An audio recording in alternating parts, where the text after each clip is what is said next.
Welcome back to my YouTube channel. For today's video, magluluto po tayo ng napakasarap na whole chicken hamonado. At ipapakita ko po sa inyo kung paano po siya lutuin step by step. Tara, start na po tayong magluto. But don't forget to subscribe and click the notification bell for more videos. Thank you!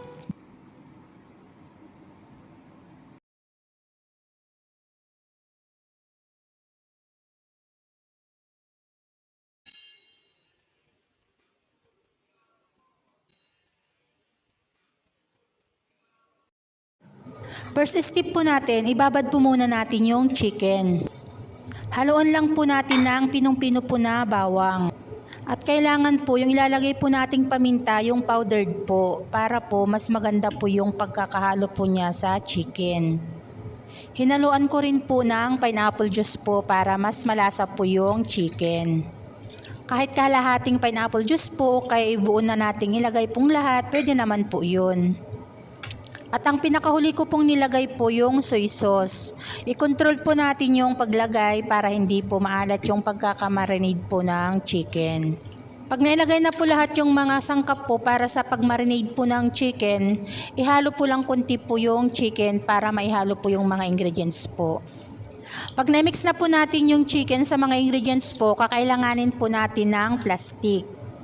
Kahit anong uri po ng plastic, basta hindi po butas at hindi tutulo po yung mga nilagay po nating ingredients.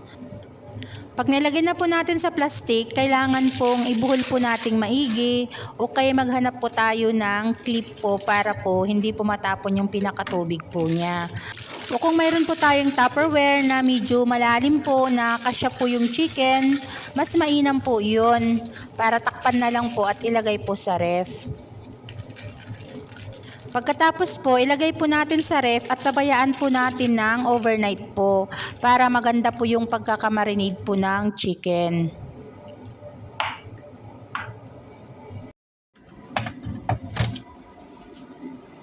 At dahil na marinade na po ang ating chicken, kailangan na po nating maghiwa ng mga main ingredients. Umpisahan na nating maghiwa ng sibuyas. Kahit anong hiwa po ng sibuyas, pwede po.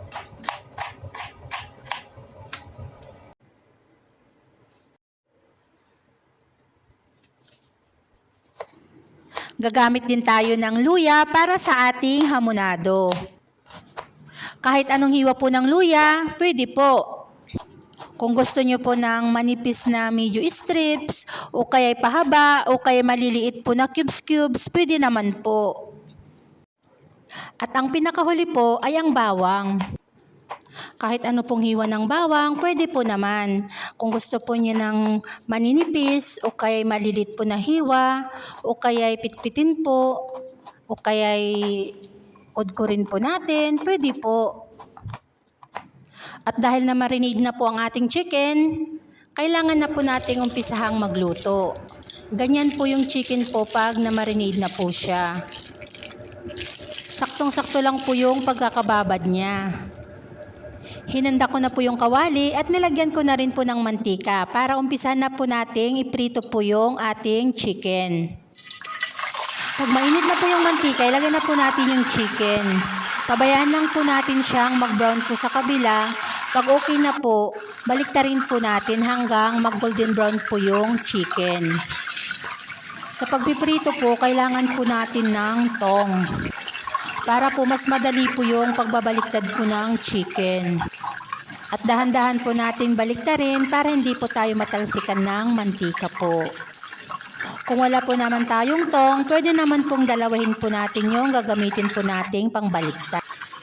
Isang shinsi o kaya kutsara, pwede naman po yun. Basta mabaliktad lang po yung ating chicken. Lagi po nating i-check kasi madali lang po siyang masunog. Kasi matamis po yung nilagay po nating pineapple juice. Dapat lahat po ng parts po ng chicken, maganda po yung pagkakaluto, kaya kailangan nating bali-baliktarin para pantay po yung pagkakaprito po niya. Pag nag-brown na po yung chicken at luto na po, umpisa na po nating maggisa.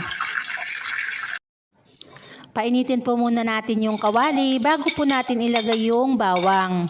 Lagi pong tandaan na ang bawang lagi pong brown para po mabango po yung ating lulutuin. Basta halo-haluin lang po natin para hindi po siya masunog. Pag okay na po at nag-brown na po yung ating bawang, pwede na po nating ilagay po yung sibuyas. Pag nailagay na po natin yung sibuyas, halo-haluin lang po natin hanggang mag-fade po yung kulay po niya. Pag ganyan po kalalaki po yung hiwa ng sibuyas, medyo matagal po siyang mag-fade.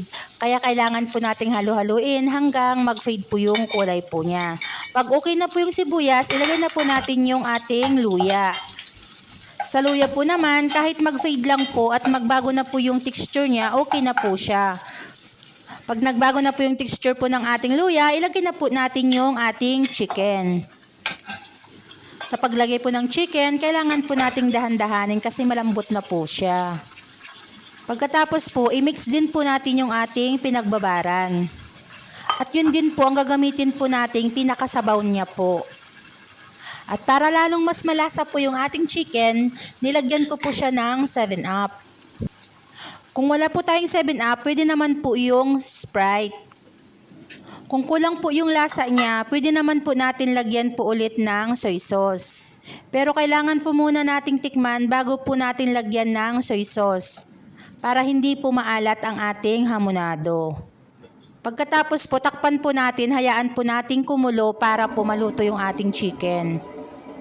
Pag na-absorb na po ng chicken, yung pinagbabaran po, at kunti na lang po yung pinaka-sauce po niya, dagdagan po natin ng tubig. Takpan po natin ng ilang minuto. Pag kumulo na po, ilagay na po natin yung gulay.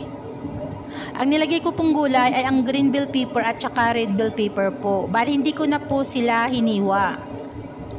At nilagyan ko na rin po ng ilang piraso ng mushroom. Para lalong sumarap at bumango po ang ating niluluto. Pagkatapos ko pong ilagay yung gulay, tinakpan ko po ng ilang minuto po para maluto po yung gulay. At dinagdagan ko po ulit kunti po ng paminta po. Kung okay na po yung lasa, pwede naman pong hindi na po dagdagan ng paminta. At tinakpan ko po ulit at pinabayaan ko pong kumulo. Hanggang konti na po yung kanyang sabaw.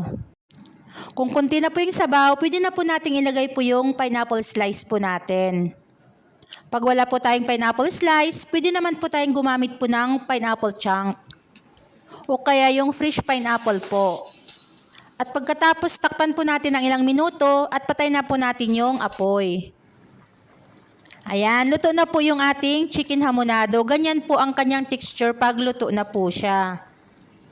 Tingin pa lang, napakasarap na po niya. Pag iserve na po natin yung ating chicken, yung pinaka-sauce po niya, yun din po ang ilagay po natin sa ibabaw. Kagaya po niyan, ispread lang po din natin sa ibabaw po ng chicken para masarap po yung ating hamonado. Sana nagustuhan nyo ang ating video for today, ang ating chicken hamonado. At masundan ang step by step na ginawa po natin.